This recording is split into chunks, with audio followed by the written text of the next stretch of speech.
Great.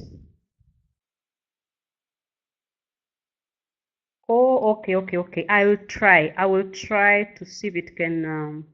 I'll try a different color, Maggie. That's a good suggestion. I will see if it can allow me to change the color, but I will try. Thank you so much for that feedback. Great.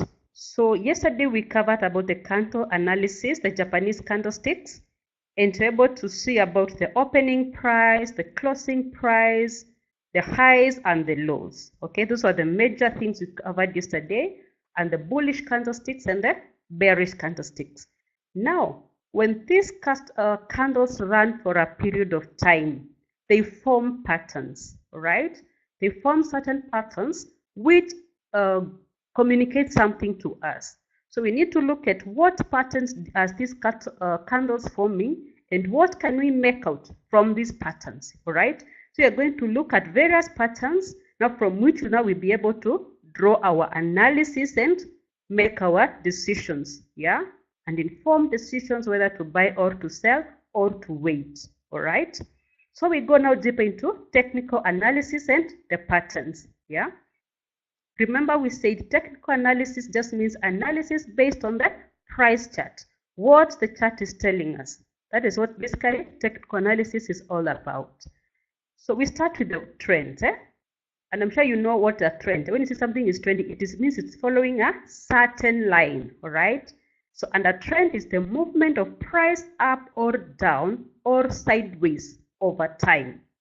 Yeah, a trend is the movement of price up, so that's an uptrend, or down, that's a downtrend, or sideways.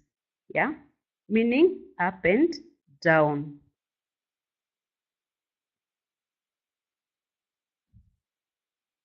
So when price is consistently moving up, forming higher highs and higher lows, this is called an uptrend.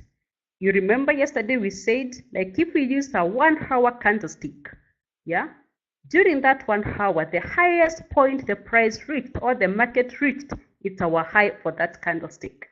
And the lowest point the market reached during that 1 hour, that is the low of that candlestick.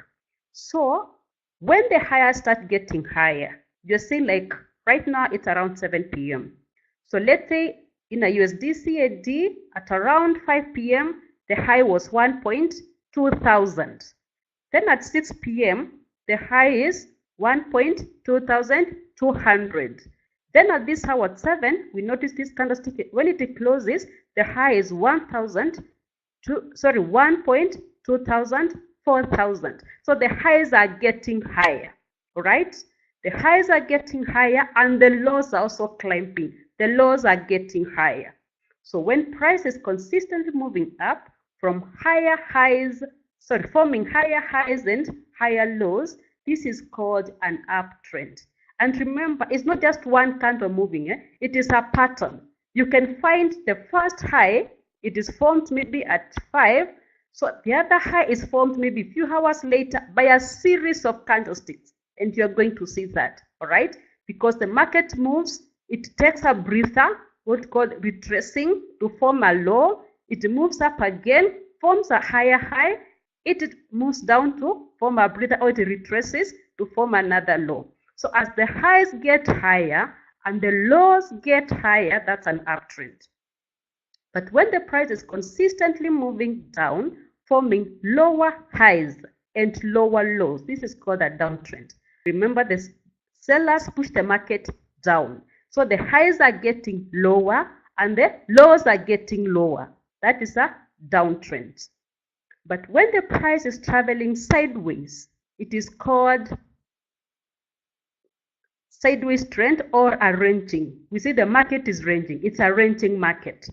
The market moves up, hits resistance, bounces back down, hits support.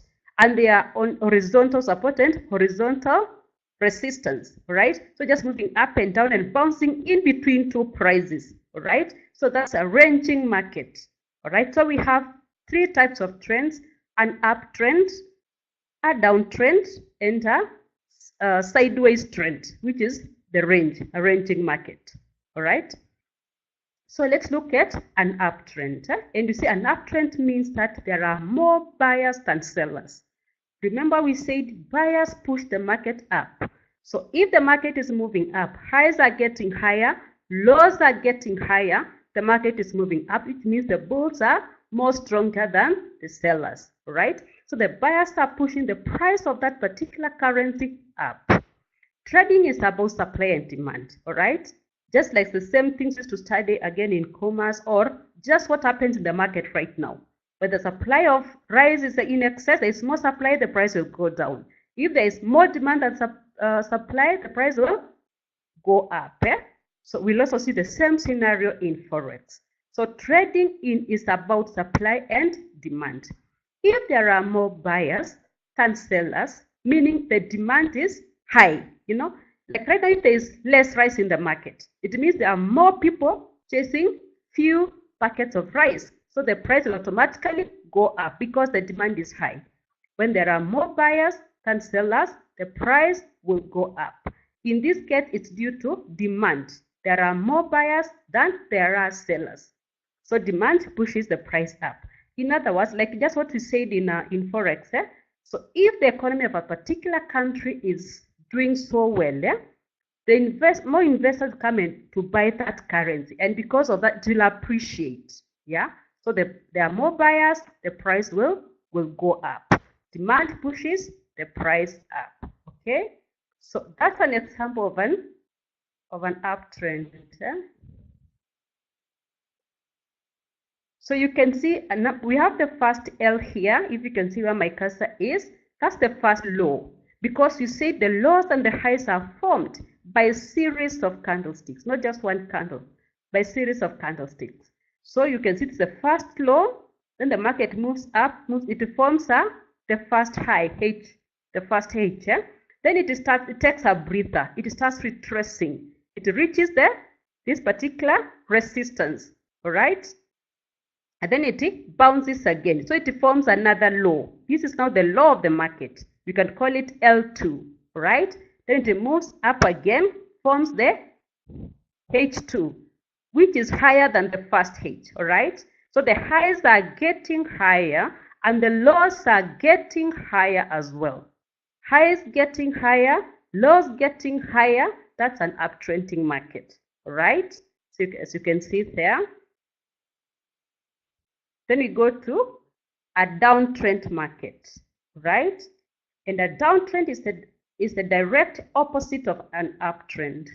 Downtrend is when there are more sellers than buyers. There are more sellers than buyers. Like if I can quote a case, you remember the time there were, well, it's not the best example. Let me just use the example of rice. Let's say there is excess supply. Let's say now maize in Kenya, all right? Sometimes you get maize from Uganda, maize from, the other day you got from Mexico, right? And then we have some guys in Eldoret also farming. So there is excess. There is so much maize in the market. There are so many sellers, people selling maize. What happens? The price goes down, okay? So when there are many sellers, the price will always go down. The same case with Forex. When there are many sellers, they will push the market down. So the sellers are pushing price down. So remember that the chart represents the current and historical price of that currency. So when there is more sellers than buyers, this causes price to go down. And we have an illustration here. Okay? This is the high and these are the lows. From H1 to the next H, the H's are going lower and lower. So the highs are getting lower and the lows are getting lower. That's an downtrending market. There are more sellers. Many people are disposing that currency, so it is a bearish market, right? Highs getting lower and the lows getting lower. Okay? We'll also see in our platform how to identify these ones in our MT4 platform. But in case you get any question, you don't have to wait till the end. Just pop up your question. We'll just answer it in that particular page. So now we're going to details about support and resistance. Yeah, we covered this during our glossary, but if you want to go into details, see what support and resistance is. And you're seeing support and resistance levels represent key price levels where the forces of supply and demand meet. We said forex market is a fight between the bulls and the bears. So it comes a time where it's like a level of equilibrium. If you remember equilibrium in commerce and business. So there are the buyers and sellers are now almost equal. So support resistance levels represent key price levels where the forces of supply and demand meet. Yeah. So in the forex market, the prices are driven by supply and demand, just what we have said. So if there is oversupply, price will go down. If there is a demand, price will go up. So not below demand is synonymous with bulls, that is the buyers, and supply is synonymous with bears, that is the sellers. Okay, so there are those regions where they are now almost equaling in forces. So they struggle, they try to fight. But if we get more buyers, now they will break that line and push the market up. If we get more sellers, they will break that line and they win over the buyers and they move the market down. So let's see exactly what support is. And you're saying support is the price level at which demand is thought to be strong enough to prevent the price from declining further. All right? Just the illustrations used now, you see support is the price level at which demand is thought to be strong enough to prevent the price from declining further. So the market has been moving down, down, down. But now it's like the buyers are waiting somewhere. And remember, as we said, an area which was support 10 years ago will be support today. An area which was support last month will be support today. An area which was support on Monday will be support today. Because we said again, the forex market is not a robotic market. It is run by human beings. So there is that psychology. They think alike and they know this as a support area. Market gets there, it tends to sort of, there's some little fight there. It tends to stop there. So it is likely to reverse unless the other party outweighs and breaks that support. All right? So as the price declines towards support, which means it gets cheaper. All right? Remember, we said the market is moving down because there is excess supply. There are more sellers. So they are pushing the market down. And the more sellers we get, the cheaper the commodity becomes. So as the more sellers enter the market to sell that currency, the cheaper that currency moves. All right? Because remember we said, like in the case of Euro USD, when the Euro is weakening, okay, as they sell Euro USD, Euro continues to become weaker and weaker because we require less of dollars to buy 1 unit of euro. All right, so the pair continues to become cheaper and cheaper. And when it is so cheaper, some people are like, no, I cannot now sell at this moment. It's too cheap for me to sell. I want to hold. Okay, so as the price declines towards support, which means it gets cheaper, buyers become more inclined to buy. All right, and sellers become less inclined to sell. All right, because the sellers feel it's become too cheap for me to sell. I cannot sell any longer. But the buyers are feeling like now it's time for us to enter. The price has come down to an acceptable level, to an area where we were waiting for it. We need to enter and return the market back up. All right. So as the price declines towards support, which means it gets cheaper, buyers become more inclined to buy and sellers become less inclined to sell. So by the time the price reaches the support level, it is believed that demand will overcome supply and prevent the price from falling below support. Okay, so when it reaches that level of support, we are talking about this line because the buyers have been waiting here. As we were discussing yesterday or the other day, we said they will just, you do your analysis and you realize this is my area of interest and you wait for the price to come there. The other buyers are also doing the same. They're saying, I will only buy when the price comes here. So I wait here or I set my pending order here. All right. So you find there are many buyers waiting here. So when the sellers push the market, it reaches there, we get more buy. It becomes another competition. They try to push it, sellers come in, they push, it hits there, they cannot penetrate. Bulls push it up again. Yeah. So it becomes another fight. So It depends on who is stronger than the other. If we get more buyers, they will return the market, and you'll say the market has reversed from a downtrend to an uptrend, okay? Depending on who outweighs the other, right? But if the sellers continue pushing and they come with a lot of force, they are going to break this support, okay? So if we get more sellers coming in, it means they will come and then they will break the support. And we said when the support is broken, it will become the new resistance, all right? So depending if they're so strong, they're going to break the support. But if they're not strong enough, yeah, the bulls will just reverse the market at this level, and the market will turn and start moving up again, all right? So this is where we say this is where decisions are made, all right? Depending on who carries the day. Are they the bears or the bulls, okay? So that is support. Then we have resistance. So resistance occurs where the market has been moving up. Resistance is the price level at which selling is thought to be strong enough to prevent the price from rising further. Resistance is the price level at which selling is thought to be strong enough to prevent the price from rising further. In this case, the market has been bullish. We've had more bulls than the bears, so they've been pushing the market up, but the sellers are waiting up there. They're saying, I'm sure you've heard of holding, where people hold goods for the price to go up. So it's like that kind of a scenario. The sellers are saying, no, I'm not selling, I will wait here. I will only sell where the price reaches here, okay? And that is an area of resistance. We find many sellers aligned on that level, okay? So resistance is the price level at which selling is thought to be strong enough to prevent the price from rising further. But remember, these sellers, they are not really holding anything. Some are holding a pair and they're waiting for it to rise for them to dispose of. Others are just waiting for it to reach up for them to sell. When the market comes on, they liquidate, all right? So that's what it's all about, sellers waiting up there. Some are waiting for the price to reach a certain level for them to close their trades at a profit. Others are just waiting there. They have said, it's my area of interest. I'm waiting for the price to come here. Then I sell, expecting it to move down. When it moves down, I liquidate and make my profit, all right?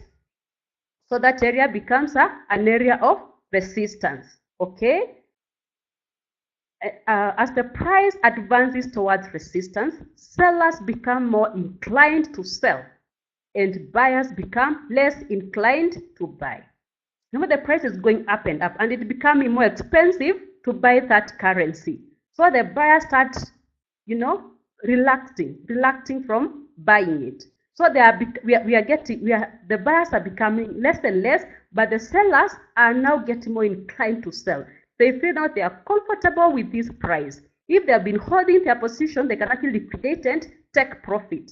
Others are just waiting for the price to reach that to enter new trades of short positions. Yeah, that is to sell and enter short position, expecting the market to move down. They liquidate at a lower price and they take their profit. Okay. So by the time the price reaches the resistance level, it is believed that supply will overcome demand and prevent the price from rising above resistance, right?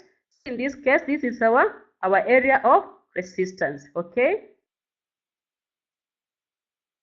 It means the market has just been moving up, then it hit there. Sellers are waiting here.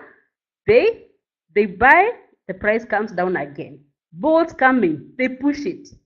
It hits another resistance line again, okay? The bears push it again. Again, the same case as we said with support. It depends on who outweighs the other, right? If the bulls come with a lot of force, they will break the resistance line, okay? They will break and penetrate, and the market continues. But if the bears outweigh the bulls, okay, the market will change direction and become a bearish market. It's going to reverse. It has been going up. It has found resistance here. If the bears are so strong, they're going to take over control, outweigh the bulls, and they reverse the market, and the market will reverse. Okay? So that's it about the resistance level. we move on to the next.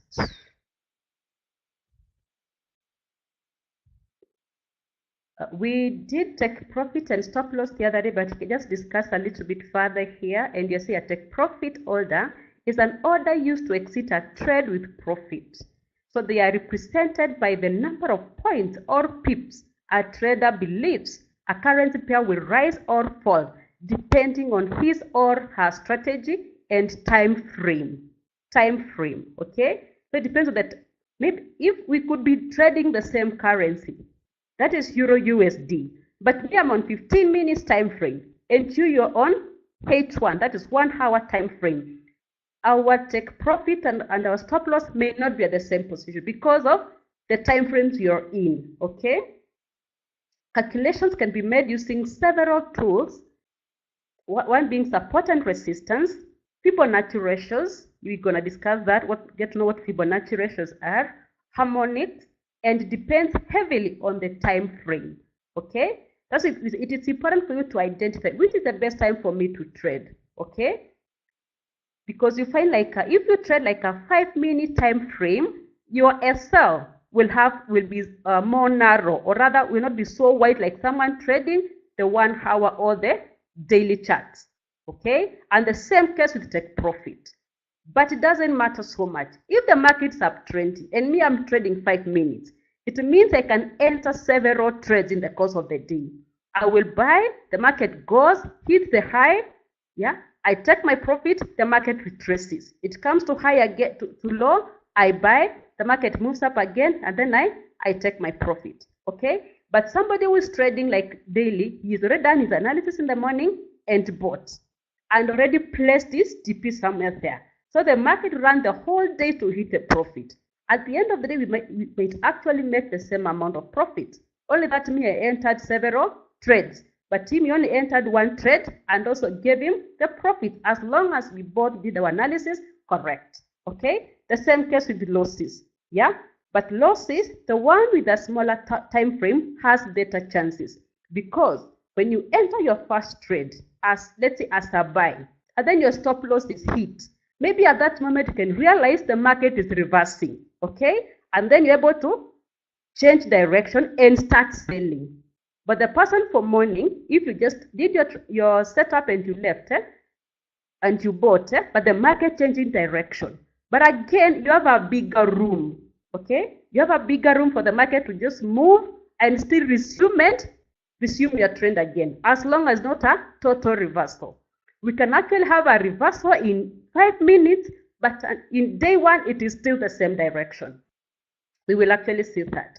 We can have maybe at 5 minutes, I notice a reversal. But when I go to H1, the market seems to be still on the same direction because of the time frames. Okay? So higher time frame will allow the setting of wider targets, but this also will require a wider stop loss, just what we've said. On the other hand, a stop loss is an order used to exit a trade at a loss. The trader limits the amount of loss he is willing to take for any particular trade. All right? So we discussed that. Now here we are assuming we have sold. So our stop loss will be somewhere there where there is a first small arrow. We've sold on the green arrow, that's our entry, and then our take profit is below there. When the market reaches there, we will liquidate and take our profit.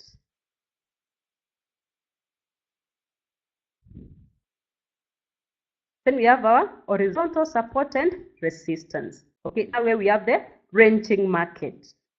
Remember the other two, we saw the uptrend market and a downtrend market. But now here it is a horizontal movement, horizontal support and horizontal resistance. The market just moves up.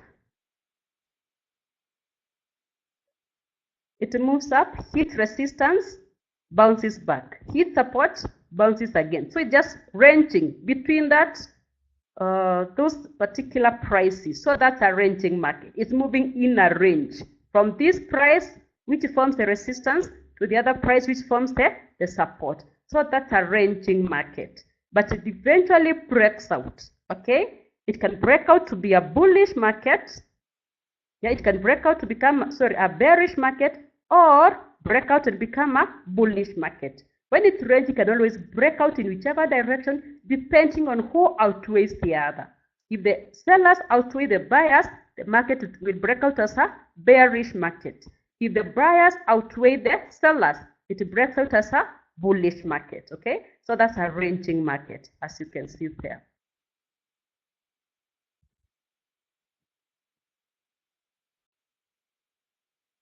Here we have the diagonal resistance and in a downtrend.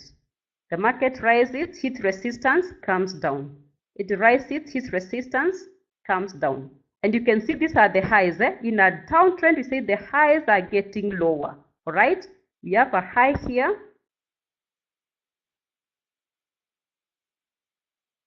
This is our H1.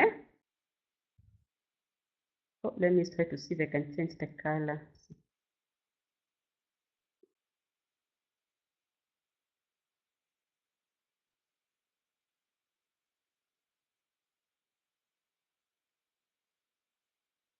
There's a problem. I may not be able to change.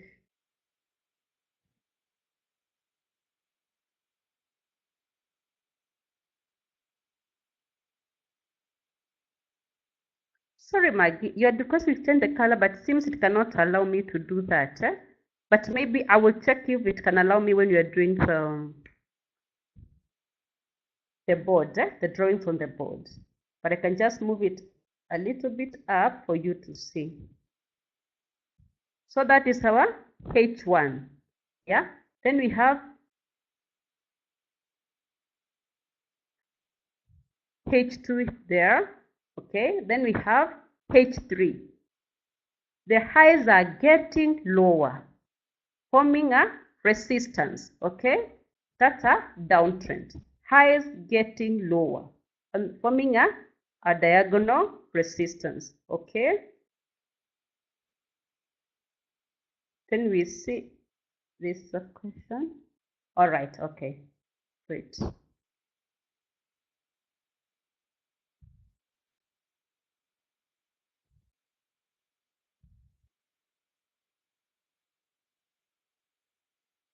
So that's what diagonal resistance, where it is the highs are getting lower, right? And it forms a diagonal resistance. Then you also have a diagonal support in an uptrend. The lows are getting higher. These are the lows. Lows are getting higher. We have L1 there. This is the first low where we have that support. Then we have L2. We have L3. And then we have L4. Remember we said we have to move with the market, okay? If the market is uptrending, we are going to buy. But you ask yourself, where are you going to buy? So many times you buy at the lowest here. You do your analysis, you know the market is going to move up to here. You liquidate, you wait for the market to come down again. You buy at, so you buy at the lows, liquidate at the highs, okay? And as I was just telling the morning class, sometimes maybe you can, like now we are discussing on WhatsApp. And then I just write there, I've bought Euro USD. And sometimes you are tempted to rush and, so just excuse me.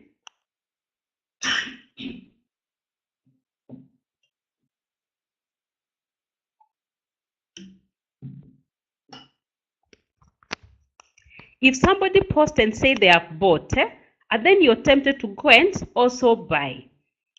Remember, maybe it's 5 minutes from the time I bought mine. And the 5 minutes enough to make the market to move quite some candles or some distance. So it's always good to do your analysis and not to try to just enter because somebody has entered. And that we call fear of missing out.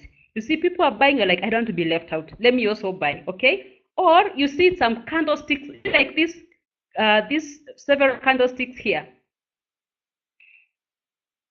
You see, all these are bullish candlesticks, all these. So you come in, when the market is around here, you're like, oh, no, no, no, it is so bullish, it is so strong. And then you buy, okay? Only for it to reverse around here, okay? And then you, from there it comes and it starts, maybe eventually takes you out. So always don't run after the price. Don't chase the price. Don't chase the price. If you come and see the market has already moved, just wait for it. It will always retrace. It will always make a retracement. If it is a bullish market, like the one we have, an uptrend market, if it is somewhere here, it will always reverse to somewhere here or even here to give you an opportunity to enter the market. If it is running, let it run. Don't chase the price, because that form of fear of missing out will make you wipe your account, because you find candles are running in a bullish and you enter only for it to reverse. Sometimes it behaves like it was just waiting for you to enter for it to reverse. Then you're like, what's wrong with this market? Just wait for me to buy, then it becomes bearish again. All right, because the market was reaching a point of exhaustion. It was about to reverse. So do not chase the price. If the price you see it has moved, just wait for it. Do this, your analysis and see where next are you going to wait for the market to come for you to enter your trade. So do not suffer from FOMO, fear of missing out. Okay, so that's our diagonal support. Lows are getting higher in an uptrend. Then we go to bullish channel. Sometimes you remember how we saw the ranging market, where it is just horizontal. Here now we have diagonal support, which is here.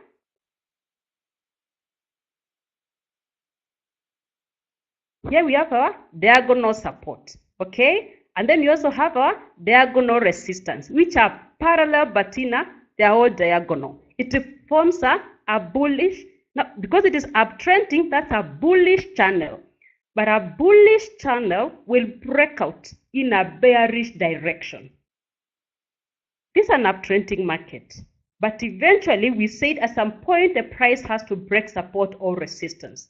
So if the price forms a bullish channel, as we can see here, the market will eventually break into a bearish direction. Okay, that's how it's going to break out. Okay, so that's our diagonal, our diagonal support and our diagonal resistance. But at some point, the market has to break those lines. It cannot just continue like that forever. It has to break those lines. So if it's a bullish channel, it's going to break out in a bearish direction. So eventually, the market will come out, will break support, and move in a downward direction. So in such a case, when you see the market is forming the bullish channel, always look for opportunity to sell. In a bullish channel, look for opportunity to sell. Where do you sell? At the resistance level. Okay? You can sell here. You can sell here.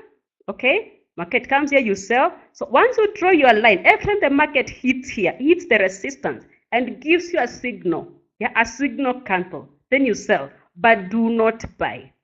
Because you know eventually it will break in a bear, because you may actually buy here only for it to break there immediately, and then your stop loss is hit. So in a bullish candle, because you know eventually this market will break in a bearish direction, you look for opportunities to sell. Okay, so if you sell here, the market reaches here, you can always move your stop loss to somewhere here. So if it reverses again to come here, you take away that trade at a profit. The market comes back here, you sell again. It comes near the support, you move your stop loss, lock your profit. If it reverses, you are in profit, okay? But just in case you sell here and the market breaks out at this level, good for you, because now you have a chance to get more profit, all right? So in a bullish channel, the expectation is it will eventually break in a bearish direction. So you look for opportunities to sell, and you sell at the point of resistance once the market gives you a signal. Okay, so that's a bullish channel. Then we have the bearish channel, which is the opposite. And a bearish channel, you can see you still have the horizontal resistance here and horizontal support at the bottom. Okay, that's our support line here, horizontal support and our horizontal resistance. And you're saying in a bearish channel, the market will eventually break in a bullish direction. If it is forming a bearish channel, the market will break in a bullish direction. So in a bearish channel, just look for opportunity to buy because but to buy at support. Buy at support. And also, just in case, we usually have what we call false breakouts. So you can actually buy here, then the market just moves, then it comes and breaks out briefly here. Remember, also buying here, it gives you a chance for what we call a good risk-reward ratio. When you buy here, your stop loss will be just like 10 pips below here because this is an area of structure, an area of support. So you put your stop loss just few pips away from here. So in case the market, even if it moves against you, you'll you'll only lose something very small. Okay? Unlike where you sell here, yeah, and then the market moves against you and breaks out. So you also must use a stop loss to take care of what we call the false breakout. A breakout which will not be continued. It is false because the market will break out, then it will go back to the channel and continue moving in that particular direction. Okay. So in case of false breakout, ensure you don't lose so much of your profit. Alright. So that's it about the bearish channel and the bullish channel. Unless there is any question, but we'll also try to identify some in our great. Now, before we go to the other patterns, I'll take you to the platform. We try to identify some of those patterns and the lines of resistance and support so that we can see how it works. Just something to mention, I think I mentioned that. When support is broken, when the market breaks support and it goes down, that support becomes the new resistance. Okay, and when resistance is broken, that becomes the new support. Let me just illustrate that with a board just before we go to the platform.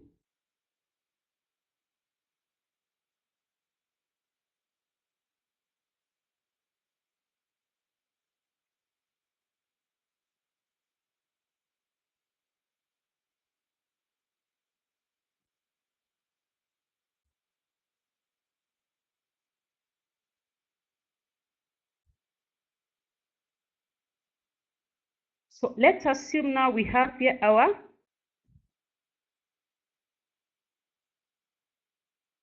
it cannot change color, but we just maintain it like that. Now we have here our line of support. Okay, that's our support line. This is our support. Let me just write in short like that. Then we have the price, the bulls, the bears coming down. They come, they hit support, the bulls come in, they return the market up again. Bears come, they move, hit support, bulls come in, they return the market again. Then eventually the bears come with a lot of force and they break through, okay, and they continue moving down. At some point, we see the market has to take a breather. It will start moving up again. But whatever was support initially, it will now become our resistance. When support is broken, when support is broken, it now becomes resistance.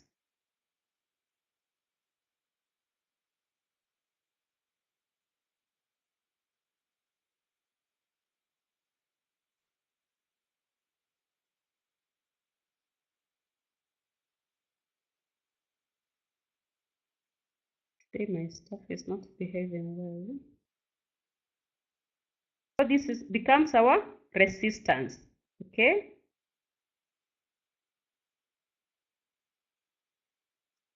Sorry, I'm just trying to type slow for you to be able to see. This is our resistance. Initially, it was support. Bears were trying to push, bulls coming in, returning the market up at a point of support. Bears come in again, bulls push it up. But eventually now, bears put themselves together and they came with a lot of force and they managed to break through. So if the market again starts to take a breather and it moves up, this becomes our new resistance. So it will be pushed back down again. It will try to come in. This becomes resistance. So when support is broken, it becomes a new resistance. the same case. If resistance is broken, okay, let's say this was resistance. This was resistance. Let's just put the word R. So the market was trying to move up. Bulls come in, they find resistance, they are pushed back down. They come in, resistance, they are pushed back down. Then eventually bulls come in a lot of force and they break through. Now this will become our new support. Okay? This changes to support. So they will try to come in and then the bears will push it, but the bulls will refuse for them to go down. It reverses back again. You see, so they actually alternate. So what was support before it was broken? Once it is broken, it changes to be resistance. What was resistance? Once it is broken, it becomes the new support. And then it just continues like that. Great. So let's go to our platform and we see. So I want to share my screen with you for you to see, so that we can see some of those patterns and you draw lines of resistance. Where it's not clear, please ask questions so that we ensure we get it right.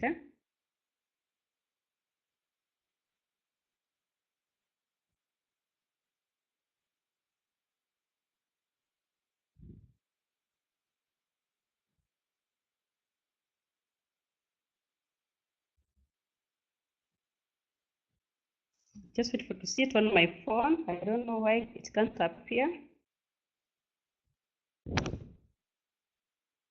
Great, there it goes.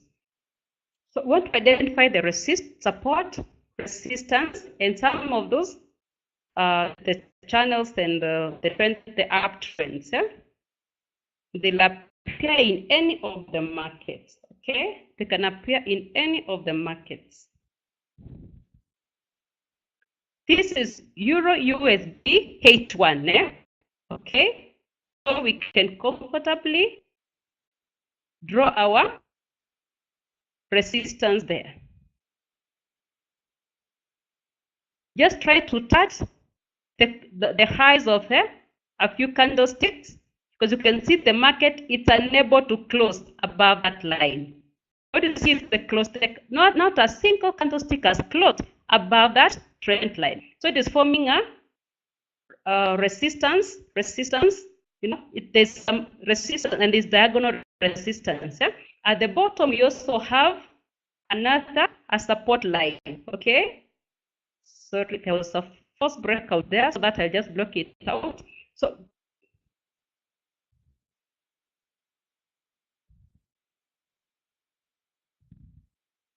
as long as no candle closes out, but you can see when we mentioned sometimes you can have a false breakout. It tried to break out, it went back again. Then it was contained there. Breakout went back, but eventually it broke out as a bullish. When you see when it closed outside the resistance, it went a little bit further, and when it broke out as a bearish market. So these are bearish channel which would break out as a bullish market, all right, or in a bullish direction. Okay, so that's a diagonal support and resistance which are forming a bearish channel. Okay, so we try to look for other patterns. I will take away that.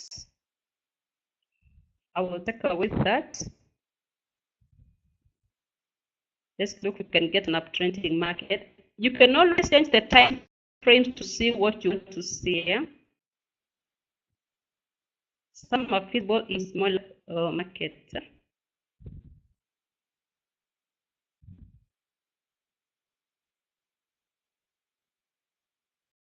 Just want to get a pronounced one. We can actually use this. Although they're a bit small, but we can use, no, let's go to H1. Okay, again, this is an uptrending market. This is an uptrending market. It is going up.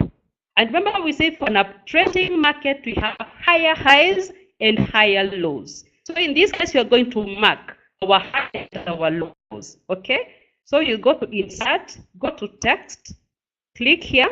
That's our first low. Okay, that's our L1. Again, we identify another We have another L2 there, another low, where the market has formed a low, okay?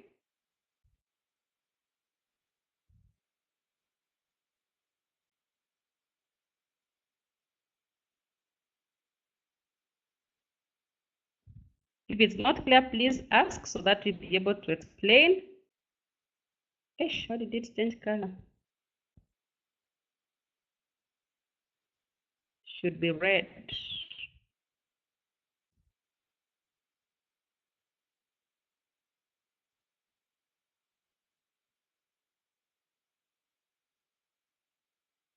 Great. Then we also label our highs there. That is H1, so the first high.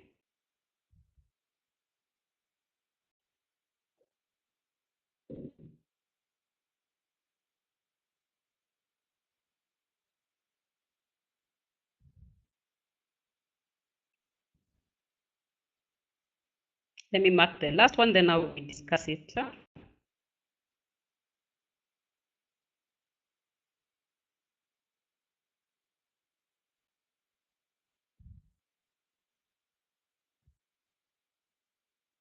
Great. Now you can see that the lows are getting higher.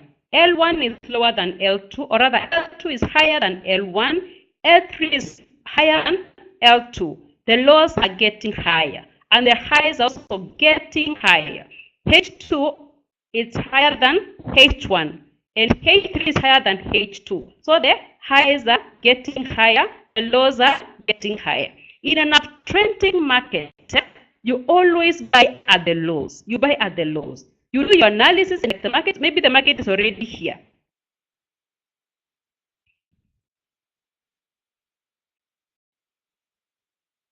Let's say the market is around here. Oh no, my clips not big, sorry. Got to change shape. Let's say the market is around here, okay? You just open your laptop and the market is there. And then you see that bearish candlestick. To tell you the market is now trying to reverse, yeah, around here. So you do your analysis and you come and realize the market is like to reverse around here. So you wait, you do your analysis and you will actually see how do you do those analysis. Oh, sorry, is there a question? You are breaking. Oh, sorry. Sorry, hope I'm clear now. Let me try to hold my mic nicely. If I'm not clear, please let me know, Jackie. So we say in an uptrending market, because the bulls are the ones in charge, and we say we try to be with the masses. If there are more bulls, we join and we buy. So because an uptrending market, we look to buy at the lows, okay? But the market is here. Maybe we might miss L1. It's not yet clear. That means the market forms H1. It comes down again. We buy at L2. We do our analysis. Our take profit should be at the highs, okay? Then our entry at lows, but our stop loss should be lower than the lows at which you've entered. But again, we'll be getting into details about where you place your stop loss and where you put your take profit. But basically, that's how you do it. That should be the principle. You buy at the low, exit at the high, it comes down again, you buy, it goes up to exit, okay? So you have to be able to identify, is it an uptrending market? The highs are getting higher and the lows are getting higher. So look for an opportunity to buy, but you buy at the lows, okay? So we'll go deeper and realize, how do you get those opportunities to buy? Once you see it's an uptrending, now how do you determine where will I enter, right? And we'll also, as we go deeper to analysis, we're going to see that. So then we look at something else. Resistance, okay? I want to draw a small line of resistance. Let me see this comment.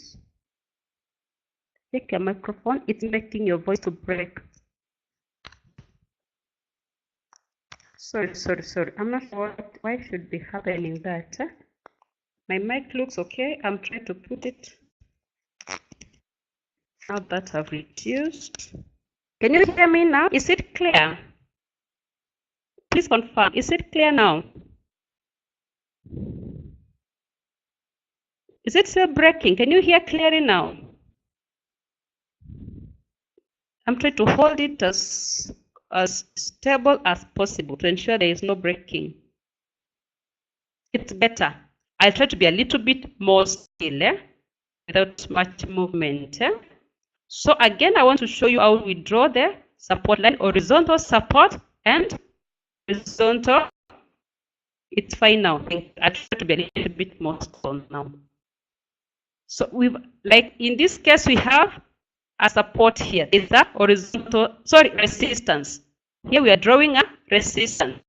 The bears, the bulls have been pushing the market. They reach here, the bears coming. They push again. They try to force it again to move it up. They find resistance. And eventually the bears took over the market and they took it way down, down, down. Okay? We can see it was an uptrending market. It was going up. It reached, it found an area of resistance because their sellers are waiting here. They push the market. The bulls are still fighting. They feel they're not going to let go of the market. They push it up again. They find resistance. This time now the bears came with a lot of force and they pushed the market down, down, down. Okay? So that's an area of resistance. Okay? Also in the same market, here we also see an area of support. Okay? You can see here, after they broke, here the bears are trying to break through. They hit support, it bounces back. They struggle, they hit support, it bounces back. Eventually, the bulls come with a lot of force and they push the market up and up and up. And again, you also hear it, the support here also becomes support on this area. Okay? And this, oh, sorry, I feel wrong. Well, on the other side, also the same area is also support. Okay, here was around the first support is on. Let me confirm the dates. That was on 4th of February 2019. Again, it became a support on. This was around 8th of February 2019, and also later on. This is when. No, that one is just broken. So you can see the same area because these guys are psychological. Okay. They know the market always behaves the same. When it comes there, everybody starts to fight. So you have to wait and see who is winning the battle. And whoever wins you move with them. All right? So I also want to show you something else where support has changed to be resistance. All right? After one is broken, it became here. That was 0 USD M15. Let me see if I'm going to see it. There's something I'd identified. Yeah. Actually, we can draw something smaller. Here, it was resistance here. Here, there was some resistance. Here, the market was trying to face some. It came down. It came face resistance, but it broke it. It broke and went up. Now, you notice that line has become support here. Okay? Here it was resistance. The bears were resisting the market to go up.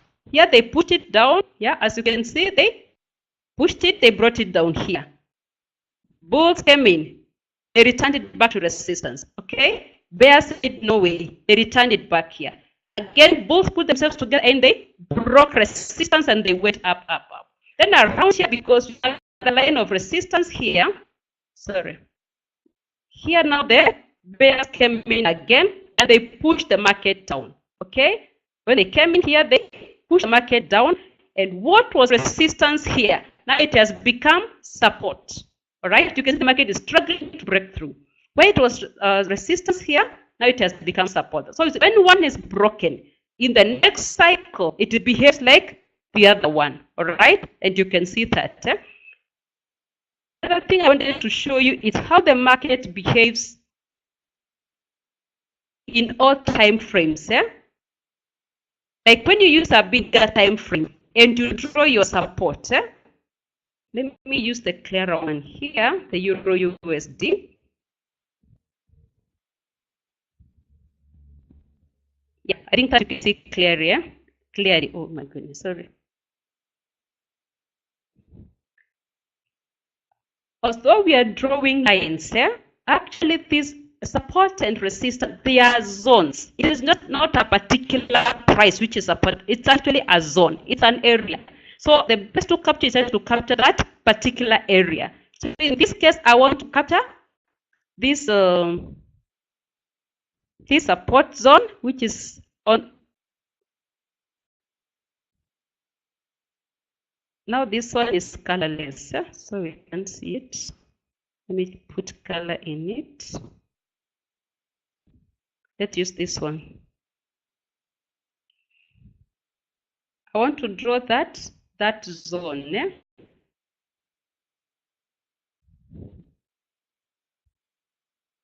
You can see that's a support zone.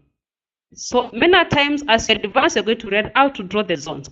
We are using the line to just make it clear to you, but with time you realize we need to capture it as a zone. And you can see this one, it was also support some time back here, okay? And this was, when was this? This was on 15th of August 2018. You can see I placed my cursor, it displayed as support, all right? That was in August 2015, that was last year. Sorry, August 2018, 15th August 2018.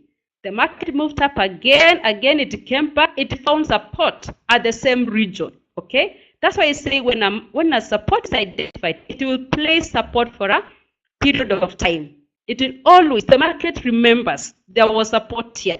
The market remembers here we were supported, or here we were resisted. So, because again we say they are not robots who operate, they are human beings who think the same. They think alike, just the same way me and me, we are saying this market is going to find support here. So we stop selling. We're like, let's wait and see who carries the day. Okay. So we let the big sharks battle it out. And whoever wins, we swim with them. If the bears win, we go down with them. If the bulls win, we go up with them. Okay. So, but if you go to H1, you can see it still supports. Yeah, we have 3 areas of where it is touching the support. You can see here. Here, you can also see it here. There it supports again. Some areas penetrates a bit, but as long as no candlestick is closed outside that zone, it is still a support zone. Okay? And again, now we are where we are right now. That is H4. Remember, we drew our support zone at D1. Come to H4, it is still a support zone. Let's go to H1. H1, because now it is a little bit wider. Our support zone is H with D1. Now you see it's covering a number of candlesticks. Again in M5 and H1. Okay, but we can just minimize it again. We see we can capture it well and just to capture the closing prices. We can actually remove one for 15th. We focus on the most current. But many times, always look at the support, the most current support. It's the one which is like hold more than the one which is many days ago. I still want to make it a little bit narrow. There's something I want to capture.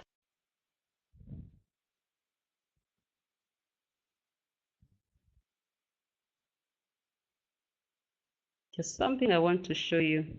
All right. Again, it's a support on M1. This is 1 minute candlestick. So if you are drawn your support using D1 and to highlight it, okay, you do not keep on come to D1. You've already highlighted and it remain like that until you remove that highlighting.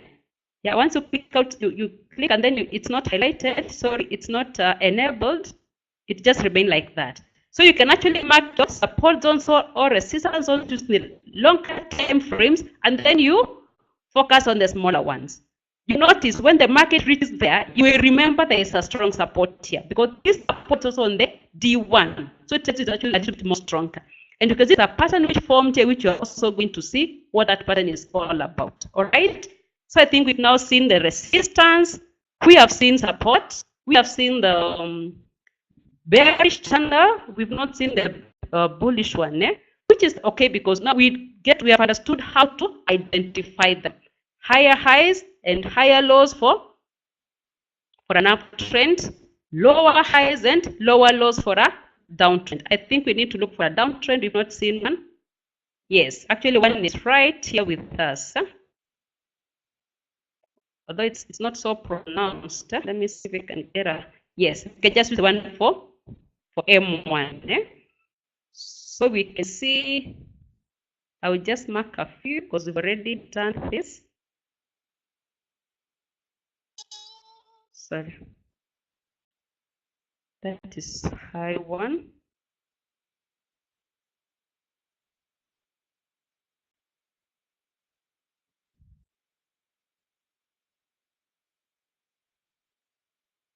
That is low one.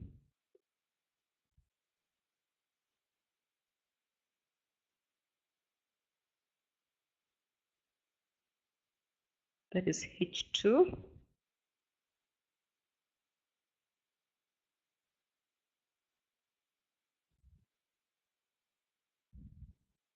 That is L2. We just mark up to, I don't have to mark many, okay? Again, that's a downtrend. The lows are getting lower. Lows are getting lower, and the highs also getting lower. Highs getting lower. Every succeeding high is lower than the previous one.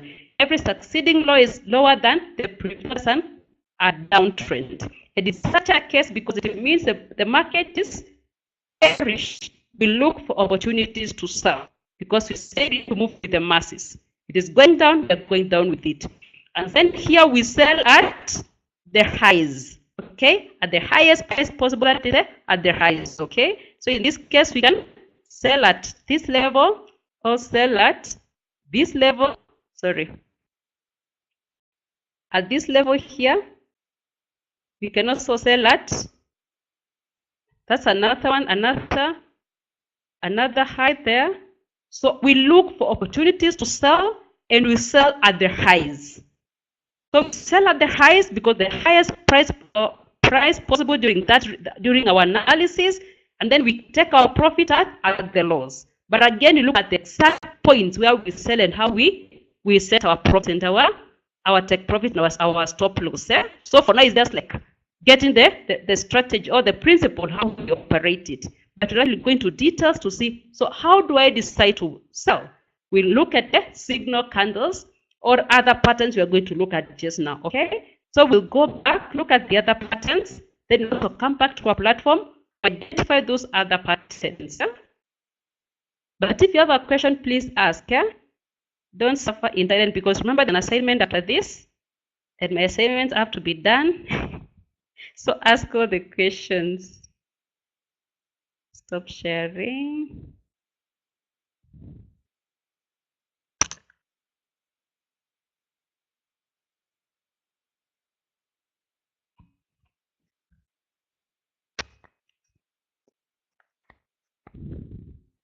We go back to our presentation. So now we are going to see other patterns which we look at when you are doing our analysis, okay?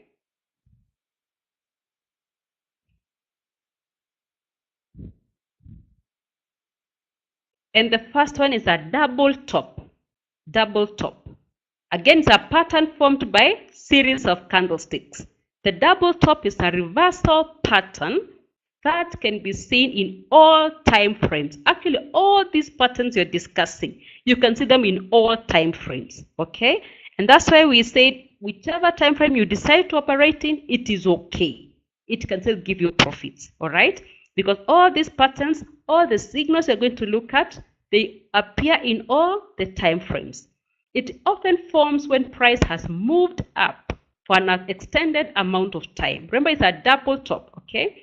The tops are formed when price hits a certain resistance levels where it cannot break it to the upside, okay? The price is moving up, it finds resistance, bounces down, goes up again, it hits resistance a second time, forming two tops. That's why it's a double top. It will hit resistance twice, all right? But just in case the market hits resistance several times, like 3-4 times, chances are it is going to break that resistance, right? So if it continues to hit for several period of time, maybe or several, okay, like 3 times or 4 times, the chances are it's likely to break that resistance. But if it hits twice and gives you a signal, then that's a double top and you can be able to enter an entry. All right. When price does not break this resistance level above peak 2, this is a strong indication that a reversal is going to occur. So double top is a reversal pattern. Market has been bullish. It has been going up. It has found resistance. It bounces back down. Hits another small support. It goes, hit the same resistance a second time. Then it starts coming down. That's a double top. And it's a reversal pattern to mean the market is going to reverse from bullish direction to a bearish direction. Okay? We can see using our candlesticks. You can see it was bullish. It went up, hit resistance. All right? Whereas the sellers came in, they tried to push, it hit this small support. Bulls came in again, tried to push, hit resistance a second time. But now the bears came with a lot of force and it broke the support. So it forms the double top, the two tops. The market reverses from an uptrend to a downtrend. That's a double top and it's a reversal pattern. You can always note somewhere which are the reversal patterns because you're also going to see the continuation patterns. The ones tell you the market has been bullish, it's going to continue to be bullish. Or it has been bearish, it's going to continue to be a bearish. Okay, but a double top is a reversal pattern. For a market which has been going up and now it's reversing to start going down. All right, that's a double top. Then we go to a double bottom. It's just the opposite of the double top. The double bottom is a reversal pattern that can be seen in all time frames. It often forms when price has moved down for an extended amount of time. The bottoms are formed when price hits a certain support levels where it cannot break it to the downside. All right? It's a double bottom. The market has been moving down. It finds support. It bounces back. Tries to go down again, hit support a second time. Then it goes up, forming a second bottom. Then from there it goes up and up. All right? So when price does not break this support level below bottom 2, this is a strong indication that a reversal is going to occur. All right? So you can see it's a W-shaped formation. We have the first bottom, goes up, comes, hits a second time, then it breaks out and it goes back as a bullish, in a bullish direction. The market was bearish. It came, hit support there. Bulls came in, tried to push, bears came in, returned back to support. Then the bulls put themselves together, came with a lot of force and broke the small resistance and reversed the market back to bullish direction. So double bottom is a reversal pattern for a market which has been bearish. It reverses back to bullish direction. Okay, great. So it's just the opposite of a double top. Then we have triangles. Also, series of candlesticks also form as number of triangles, that you are going to look at those triangles and what they tell us and how to trade such triangles. Just to take you back a bit, well, it's okay. When we get deeper into entries, we will cover that. Let's look at the triangles first. Then we have symmetrical triangle. Okay, and the symmetrical triangle is a chart formation, also addressed as a consolidation. It's generally formed where the trend occurs as a continuation pattern. So symmetrical triangle is a continuation pattern. The market has been moving in a particular direction. Let's say it has been a bullish market. It reaches a point of exhaustion. It starts consolidating. It's like taking a rest before it proceeds again on the same direction. Okay? If it has been bullish, reach some level, it starts consolidating. It's like it's gaining momentum. It gains the momentum, then it continues again as a bullish market. So it's a continuation pattern. This pattern incorporates lower highs and higher lows. You see now that is like the reverse.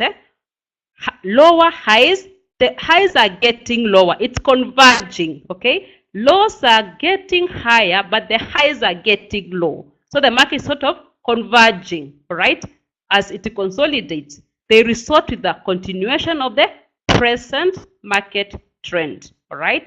So that's how the symmetrical pattern looks like. This is a diagonal resistance and a diagonal support which are converging, which forms a symmetrical triangle, and it's a continuation pattern.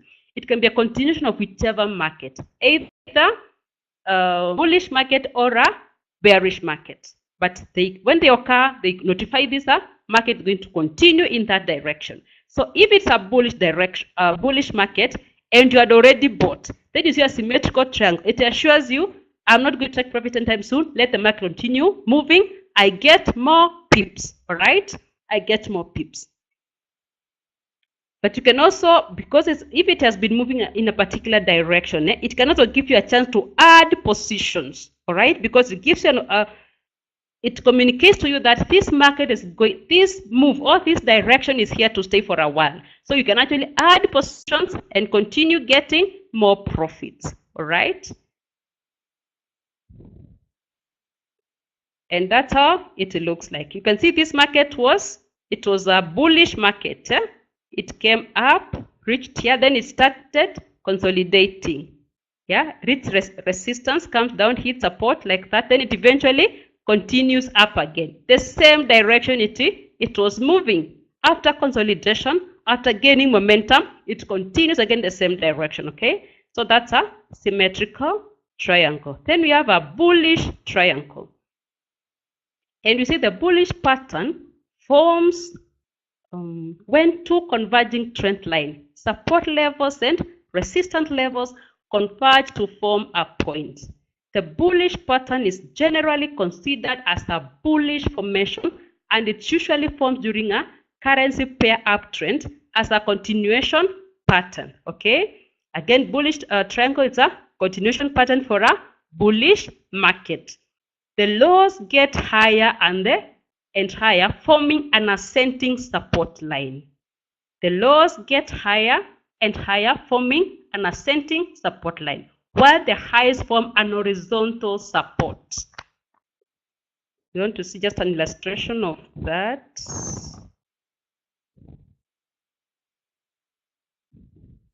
So this is a bullish triangle there.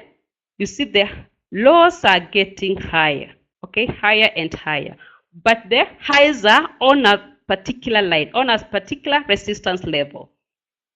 Remember, when we were discussing about a double top, we said if the price hits that resistance more than twice, chances are it's going to break out, all right? Chances are it will not reverse, it's going to break. So this is such kind of a scenario, because we would have actually concluded this is we can say this was our first peak, okay? Then we say this is our second peak, okay? But if the market does not break the neckline and it comes and hits that again, chances are the market will break out it will continue moving up and up, as opposed to where we expect to reverse and start going down. But again, we're still going to do and see how can you confirm this market is going to reverse. So don't be worried, ask yourself, so how do I tell what is where? Again, as we go deeper, we're gonna see how you tell what is where, all right? But if you see it hitting that resistance several times, chances are it's going to break out, okay? Like this case of a bullish triangle. The lows are getting higher, but the highs are on a straight line forming a resistance. So eventually it gains force and continues in an uptrend, okay? It's another illustration of just the same, what we've shown. Continuation pattern, it breaks the resistance and it goes up and up. Then we have bearish triangle, just the opposite of a bullish triangle.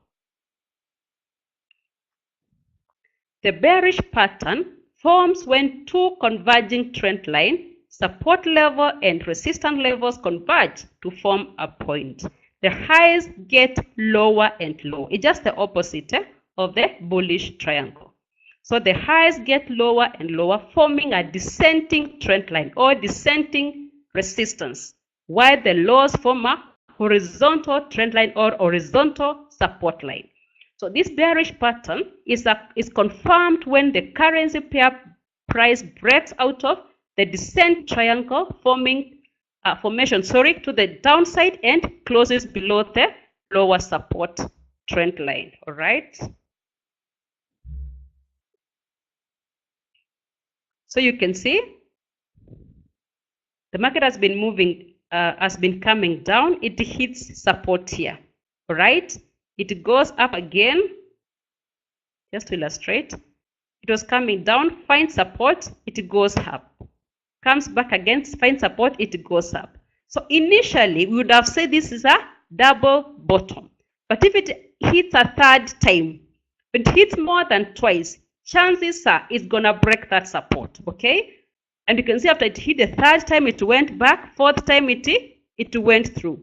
But again, we said we are going to see, how can I tell this market is not likely to break the support and how can I confirm this is a double top or a double bottom? I can trade as a reversal pattern, but it's not going to be a bullish triangle or a bearish triangle, which is a continuation pattern. So as we go deeper, we'll see how to identify tradable double bottoms and tradable double tops. Yeah, we'll see that as we continue with our patterns.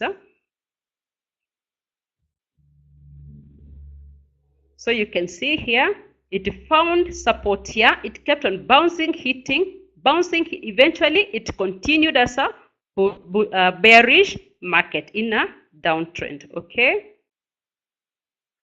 Then you go to what we call head and shoulder. Okay, head and shoulders.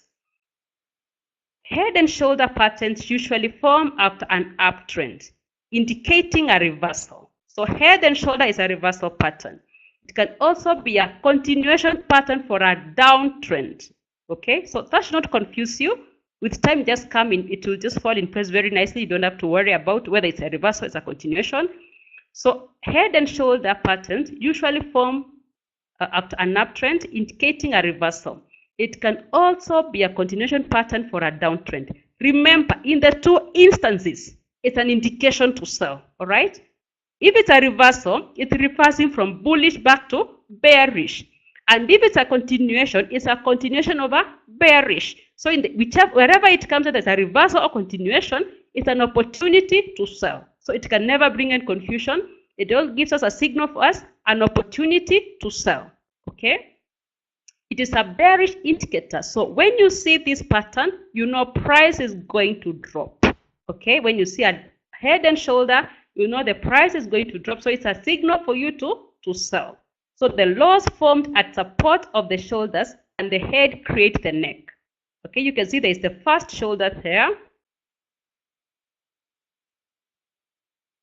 The first shoulder is there. Okay, then we have the head there. Then the right shoulder. Sorry. And then eventually it breaks the neckline. This is our neck. When it breaks now, you know the market is going to go down and down. So you can always sell at the right shoulder or the second shoulder. It forms the first shoulder, it forms a head, then the right shoulder, when it is formed, you can always sell there.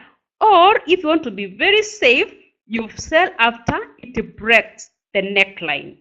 Okay? So you have those two opportunities to sell.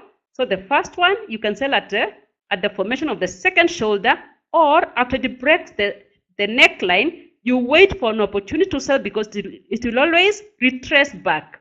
It hits the neckline as a resistance. So you enter there yourself and now you go down with the market. Okay. We can see it here again when we illustrate with the candlesticks. Okay. So it forms the first shoulder, comes down, finds support, which is our neckline, goes up, down again, forming the head here again, then gives us a second shoulder. So at this level, it is moving down. If you get a signal here, you can comfortably sell, but your stop loss will be above the head, right? So if you get a signal at the second shoulder, you can actually sell there, but the sell should be above the head. But if you don't want to take a risk, you can always let the market break the neckline. Then it will always bounce back. So once this neckline was support, it will become new resistance.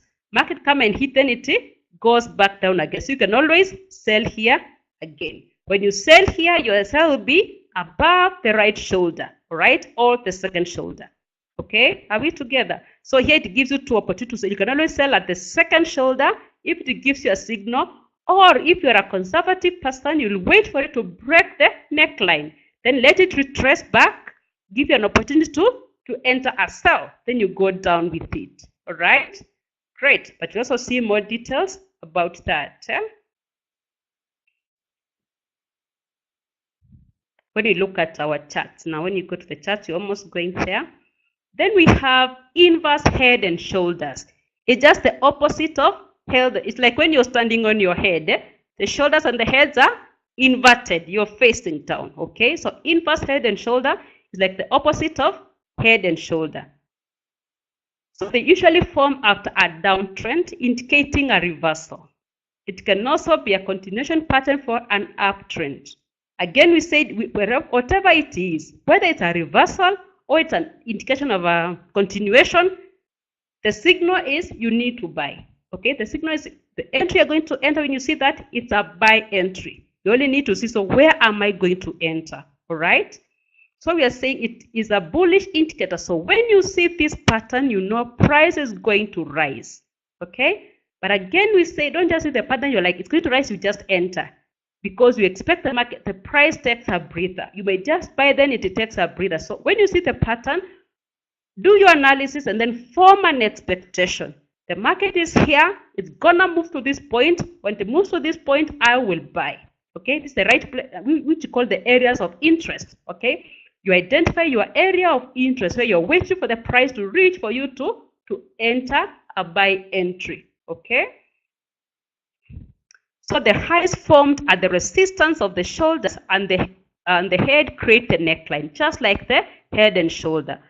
When your neckline has been broken, then that's a confirmation that the uptrend has resumed. Okay, so you see the first shoulder. This is the first shoulder. Then we have the head here and the second shoulder. So once you see the first shoulder and the head, when the second shoulder is formed and you get a signal, you can always buy at the second shoulder here. Or you wait for the market to break the neckline. It comes back. The neckline will become support. It was resistance initially when it was forming the first shoulder and the head and even the second shoulder. But once it is broken, it will become support. So when you see the price has broken the neckline, wait for it. It will come and hit the neckline and now it will be a support. So you enter your entry at that point, right? Again, you place your stop loss. So if you buy at the right shoulder, your stop loss will be below the head, somewhere here. If you buy at the neckline after the breakout, so your stop loss will be below your right shoulder. All right, great. So again, a more detailed illustration using the candlesticks. And also remember, double tops, double bottom, head and shoulder, inverse head and shoulder. In between the right shoulder, the head, there should be several candles. It cannot just be two candles, at least 6 or so candlesticks, right? Like here between our left shoulder and where it forms, we have how many? 1, 2, 3, 4, 5, 6, 7, 8, 9, 10, 11, 12. That is, it's validated, okay? From this one to here, you see how many candlesticks are in between the head and the shoulder. If it's just 2 candlesticks, that may not be okay. There is a concern. Where do I place the stop loss? I lost you. All right, let me go back there, Jackie. We said if you wait for the left shoulder to form, this is the left shoulder, it forms here, the market moves, hits the neckline, it comes back, forms our head, goes again, hits the neckline, which is now a resistance, it comes and forms the right shoulder, then it goes back and breaks the neckline. So we are saying you can enter your entry, maybe the first can be at the right shoulder, okay? If you get a signal here and you buy at this level, at the right shoulder, your stop loss should be below the head. Okay, because our structure, we have a structure here, so your stop loss will be below the head where there is that line. But if you wait for the market to break out by breaking the neckline, you wait for it takes a reversal or it retraces, the neckline becomes a new support, then the market moves again. So it means you will buy around this level. So if you buy at the neckline or at the retest of the neckline, oh, you got it, eh? Great. So, but now just to finish that explanation, so if you buy here, now your stop loss will be just below the right shoulder. Okay, so it depends on where you have entered your entry. All right, then you determine where you're going to put your stop loss. Later we'll see where to place the take profits as we go on. So that's an inverted head and shoulder, an inverse head and shoulder. Then we have what we call flags and pennants. Flags and pennants. And these are continuation patterns, right? So the flag and pennant are treated the same because they show up in similar situations. And they are both continuation patterns. Okay? They appear after the market ascends or descends with momentum. We say it's an impulse move. Okay, so forming a series of long candlesticks or a pole-like structure. Okay, so they appear after the market ascends or descends with momentum, forming a series of long candles or a pole-like structure. After the pole, the market consolidates and forms either a flag or a pennant. And we have some examples there, some illustrations of flags. So like here, the first one, it was remember we said they are continuation patterns. When they appear, the market is consolidating, it's gaining more momentum to continue moving in the same direction. Okay, so here the market was bullish. It started consolidating, forming a flag. Then eventually it continues in the same direction, in a bullish direction. The second one, the same case, the market is bullish. That's a bullish pennant. You can see for the pennant, it's like a symmetrical triangle.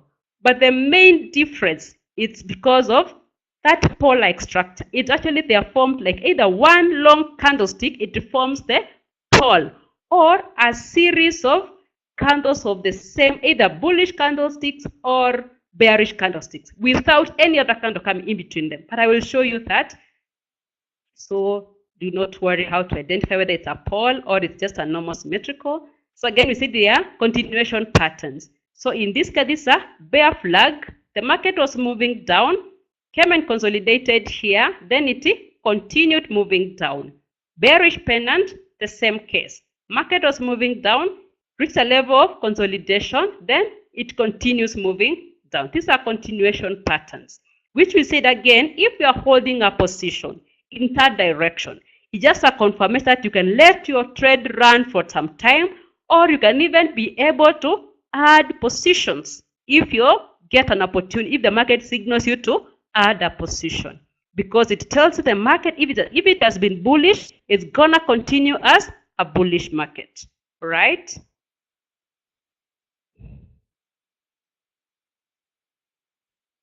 So now we have them in form of candlesticks. So we say there is the first, whatever forms as a pole, it's either one candlestick or a series of them. So if you look at this, you can see this long bullish candlestick. Okay, and then from there it starts consolidating, forming a flag. You know those flags in high school or primary? High school, did you used to raise flags? So you know how the flag, you know, the way in a paper, So that's what it forms. We have the pole and the flag. Okay, we have the pole and the flag. Our flag is there. Then eventually the market breaks out and it continues in that same direction. If it was bullish, it continues a bullish direction. Same case with the pennant. So we can have maybe one long bullish candlestick or a, or a series of them. You can see these are three continuous bullish candles without any bearish candlestick coming in between. So when they are both, all three of them joined, they form the pole, okay? Because there's an impasse move. The market moves a lot of impasse. Sometimes it can happen during the news release. The market will move, then it starts consolidating. That's why I usually advise, when you see that maybe the market has moved around here, you come into your chart where the market is somewhere here, okay? Somewhere here, then like, hey, they are strong bullish. So you just enter and you buy. Then the market starts, then you're wondering, did I make the right decision? So many times, just give it a chance to give you an opportunity. Do not chase the price. It will always give you a chance to enter. You may not enter at a good price, but it will actually reduce chances of you making losses. Because sometimes you might enter in the market also, or maybe during the consolidation, it hits your stop loss only for it to continue moving in the direction your trade was initially going. So always give the market a chance to give you a signal to enter. Do not chase the price. Do not suffer from FOMO, fear of missing out. It's a condition many traders suffer from. So as I remind you, I'm also reminding myself. So let's not suffer from FOMO, fear of missing out.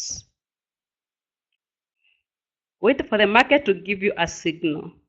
Okay, then we have, so these are just the more notes about our flags. So flags are short-term continuation patterns and are among the most reliable of all continuation patterns.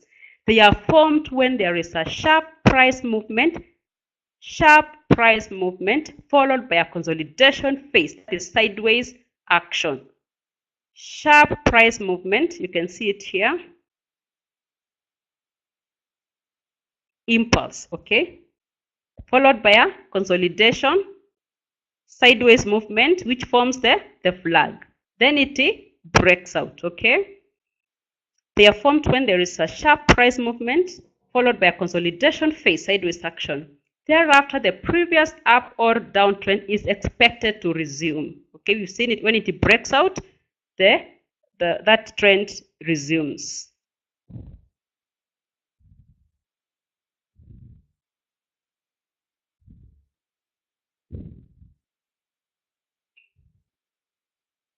So flags are marked by two trend lines. At its top, there is a line of resistance where traders are willing to sell the currency pair. At its bottom, there is a line of support where traders are willing to buy the pair. Okay, so you can see that that's our line of support where buyers are willing to buy, and an area of resistance where sellers are willing to buy. So there's a struggle, but because a continuation, we expect the both to put themselves together, gain momentum, and move the market up. Okay, because a continuation pattern.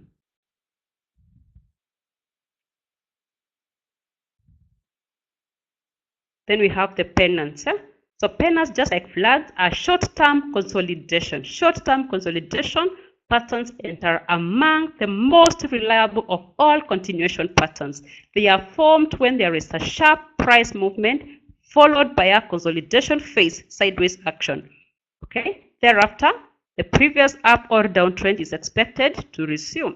So pennants are marked by two, just the same way. So you can see the difference is for the flag, we have two parallel support and resistance lines. But for a pennant, they are converging, okay? Our support line and our resistance line are converging, forming like something like a symmetrical triangle, okay? So the market will come with a lot of force, form an impasse, either one long bullish candlestick or bearish, whichever direction it is moving. It consolidates, then it breaks out to continue in the same direction, okay? And that's a pennant. We are almost there. Then we'll go to our chart and identify all these patterns. Then we have the rising wedge. Okay, rising wedges slope up and have a bearish bias. When they say we have a bearish bias, it means it's gonna break out in a bearish direction. Okay, although it's a rising wedge, it's gonna break out in a bearish direction. The same way case with the bullish channels. We saw they break out in a bearish direction. So a rising wedge has a bearish bias. These formations are usually found in uptrending markets. They become a reversal pattern if the price moves below the lower support or trend line. So that's a rising wedge. You can see this is the line of resistance and our support line. So eventually the support will break and the market will reverse. Okay. I have an illustration here. That's a rising wedge. And you'll see this as you come across the analysis of other analysts. You'll always hear EURUSD is in a rising wedge or this. So when you read that, just check your chart. And then they'll always tell you the time frame they're referring to. Okay. Because it can be a rising wedge maybe in H1 and maybe it doesn't appear in your 5 minutes. Of course, because of the time difference. In 5 minutes, we expect so many candles to make the 1 hour. So when you read, at least you understand what that analyst is saying and you know what to expect. And you start looking for what signal can I get to enter the market. Okay. So if it's a rising wedge, we look for opportunity to sell. Okay. We'll never know where it will break out. But the goodness is, because we know the probability is that it's gonna break out as a bearish. So we look to sell at the areas of resistance. Okay, we sell there, we sell there, we sell there. So even if we sell here, it doesn't break out. The moment it gives us room to protect our trade, you just move your SL and protect your trade. Okay, you have nothing to lose. You sell there, market moves somewhere here, you move your SL, protect your trade. If the market reverses again, it hits you, you have some point of profit. It comes, hits the resistance again, gives you a chance to enter another trade. You sell. Market moves to somewhere here, you move your SL, protect your trade. If it reverses, it is okay. You never know where it's going to break, okay? Because if you come now, if you are sold here, the market comes and breaks out. Or you are sold here, the market breaks out, then you have a chance of entering more profit. So even those small series of trades, as long as in the right direction, there's nothing to lose. There's nothing to lose. You never know when the market is going to break out. Okay? So just try as much as possible. If it gives you a signal, you enter. Right? Of course, with proper risk management. Then we have the opposite of rising wedge, which is a falling wedge. It's just the opposite of what we've discussed. Okay? A falling wedge is sloped down and have a bullish bias to mean they're gonna break out in a bullish direction. These formations are usually found in downtrending markets. They become a reversal pattern if the price move above the upper or resistance trend line. Okay, that's a falling wedge. We have the resistance as the red line coming to converge with the support, the green line. So eventually the market, it will break out. Okay, so because it has a bullish bias, we are saying we look for opportunity to buy. Okay, so where do we buy? We can buy here, we can buy here, here, or even here. Okay, so again, we are saying we never know when this market is going to break out. But somehow, if it gives you a signal, try to be inside. And if you buy here, and the moment it hits support, you move your sell and you protect your trade, because it might reverse. Yeah, it might still continue in the same wedge. But even if it reverses, it hits your sell, at least you have some profit you've taken in. Because you never know at what point the market will find you inside, or if you sold here, again, the market moves and breaks out. Good for you. More points pocketed. All right. So that's a falling wedge. Look for opportunity to buy, and you buy at the support. Buy at the support. Buy at the support. Right? Don't buy at the resistance line. Buy at the support. If there's any question, please always ask. Don't be worried to ask. So now we are going to go to the platform. I'm going to share my screen. We'll look for these patterns and we see how we can trade them before we also get deeper into that. So I want to share my screen with you. We look for these patterns.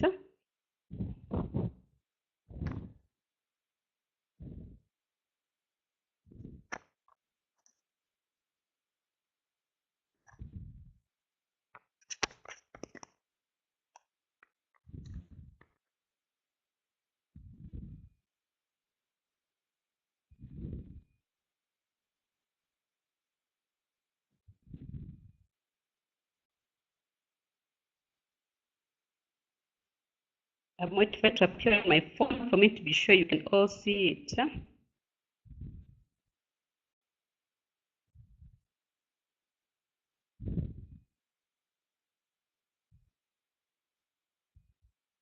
Great. So we look for those patterns, and they are always, you actually don't even have to struggle. You have to be very, then we'll also look at when do you expect to know this, the market is actually about to reverse before you even look for those patterns. You'll also see that as we get into our analysis, right? Got seen one, yeah. Let's see one here. Let me do one for you.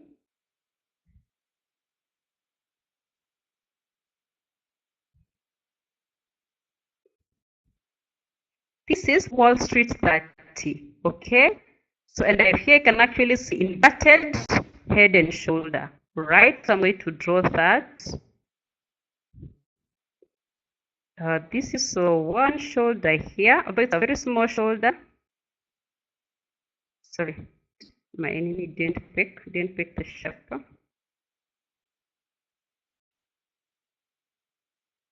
That's the first shoulder, left shoulder. Then we have the head. We have the head there. Then we have the right shoulder. Okay.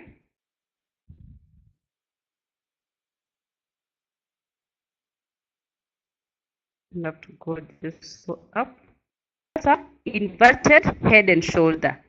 And you see when it was formed, the market actually reversed and started moving up. Though yet it struggled to come down again, but from the same support and continued to move up and up and up. So that's a signal of a inverted head and shoulder. Okay. And you can even see them on smaller time frames. Actually, here this is F5. The other one was H1. When you go to time frame 5 minutes, we have another small one there, inverted head and shoulder. That's a small shoulder.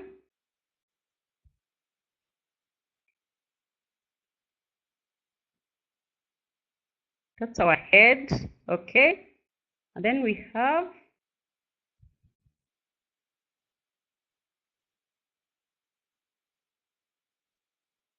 the right shoulder. And when the market broke, you can see how it actually ran. The market went up, up, up, and up. That's another inverted. You can always see them, again, you can see them in all time frames. And actually, even as we speak, you can see where the price is right now. It's forming a double bottom. Okay, you can see this price already forming a double bottom. Okay.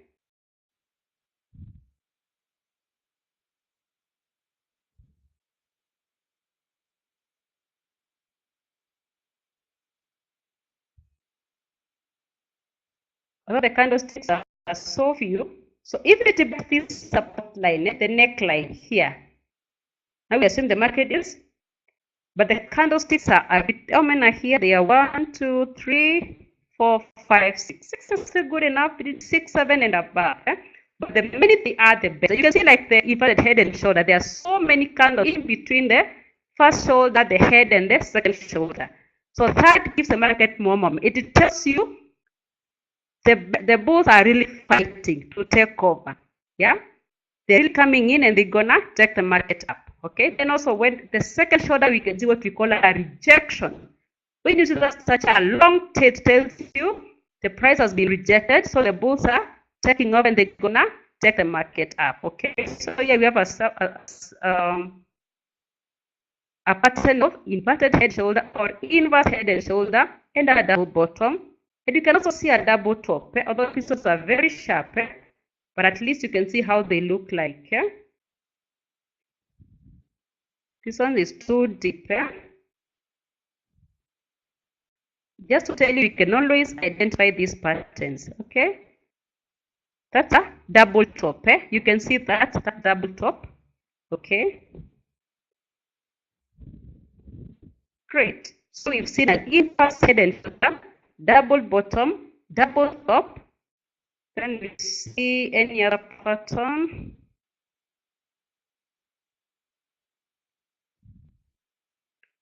We have a small pennant here. You can see from here, let me do something.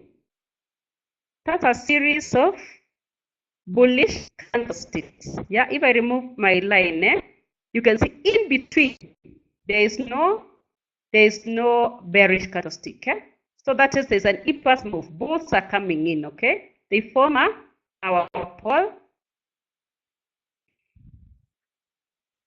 Then we have some consolidation. This is a pennant. Okay, we get a consolidation, which is it's in form of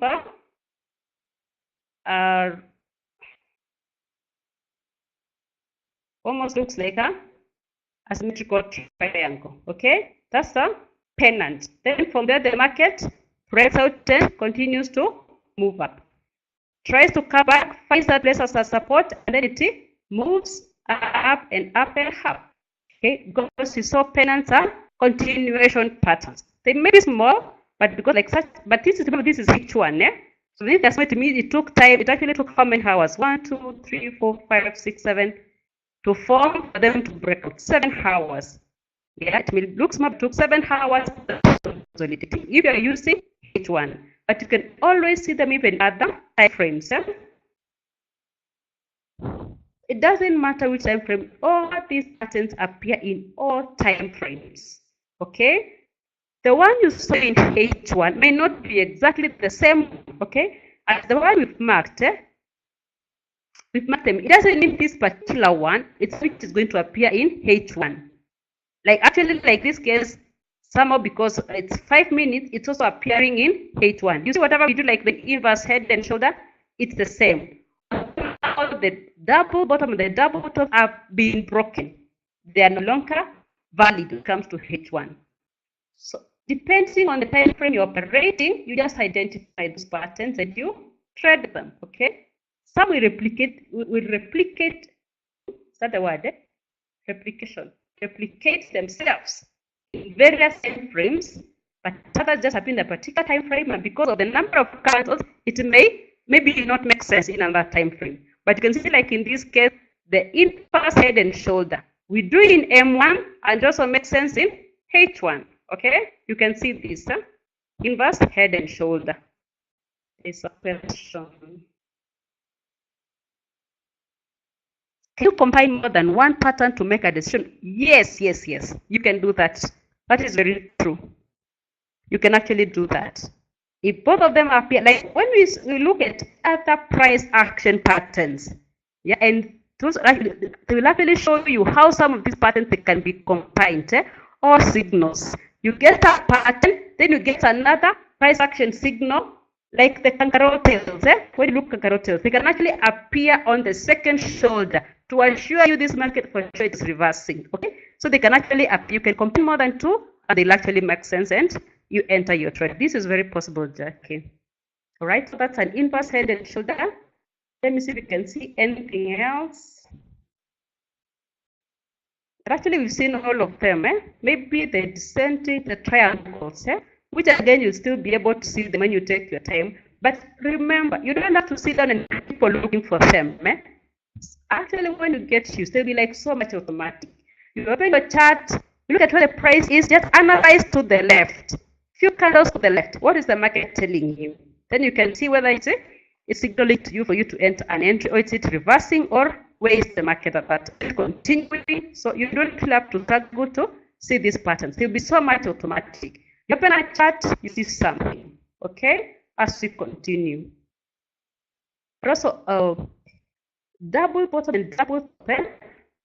Later, actually in our next session, we are going to see defined ones, very clear and more accurate head and shoulder. Which kind of head and shoulder are you going to trade? Actually more a better confirmation to reverse. Okay, so we'll actually also build up more on head and shoulder. Sorry, not head, but a double bottom and a double top, where we call them the mullahs and the wormies. So I think in our next session we're going to cover that. So any question in those patterns? This is a long class. It's there to take exactly 2 hours. So we are almost there. But any question, any clarification, remember after this we are going to have an assignment which has to be submitted before tomorrow, before our class or tomorrow's class. Any question, any clarification? I hope you have our MT4 platforms, because now that this is now where you're going to be caught. if you have not yet downloaded, because I need to see your assignments. And you cannot do the assignments without the MT4 platform. Great. Any other question? Clarification?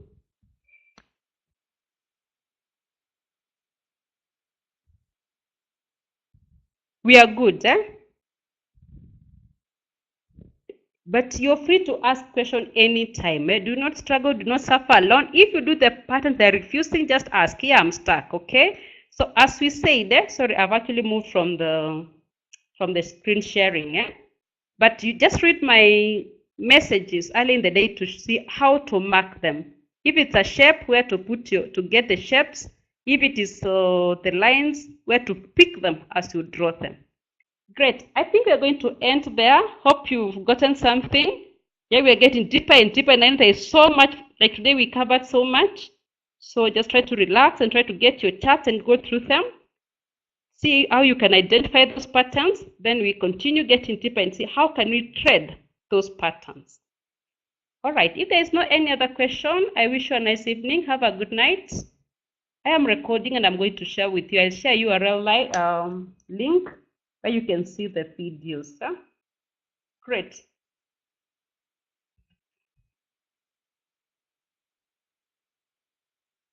All right. Most welcome. Okay. Have a good night. See you tomorrow.